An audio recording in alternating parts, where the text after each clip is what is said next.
बिस्मिल्लाहिर्रहमानिर्रहीम। आज मैं बनाऊंगी पोटैटो स्टिक्स। मैंने लिए ये 2 उबले हुए आलू मीडियम साइज़ के। इनको मैशर से मैश कर लेंगे। आलू मैंने मैश कर लिए हैं। अब इसमें डालेंगे 2 टेबलस्पून कॉर्नफ्लावर, 1/4 टीस्पून नमक, 1/4 टीस्पून कुटी सूरख मिर्चें, हाफ टी स्पून काली मिर्चें, 1 टेबलस्पून बारीक कटा हुआ धनिया। इनको मैं हाथों से अच्छी तरह मिक्स कर लूँगी। ये सारे मसाले मैंने आलू में मिक्स कर लिए हैं। अब हाथों पे थोड़ा सा ऑयल लगाएंगे और थोड़ा सा इसमें से स्टिक बनाने के लिए थोड़ा सा मैदा लेंगे।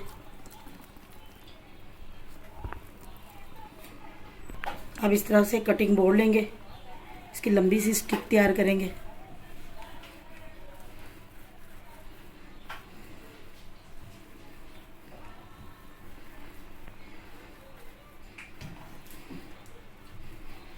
ये स्टिक हमारी तैयार होगी। बाकी की भी मैं सारी इसी तरह तैयार कर लेती हूँ। देखिए हमारे 2 आलू से कितने ज़्यादा पोटैटो स्नैक्स बन गए हैं। अब इनको हम फ्राई करेंगे। ऑयल हमारा गर्म हो गया है, अब इसमें डाल देंगे। अब हम इनको गोल्डन ब्राउन होने तक फ्राई करेंगे। हमारे 2 आलू से बन के तैयार होने वाले पोटैटो स्नैक्स बन के तैयार है। वीडियो अच्छी लगे लाइक शेयर और सब्सक्राइब ज़रूर करें। अल्लाह हाफिज़।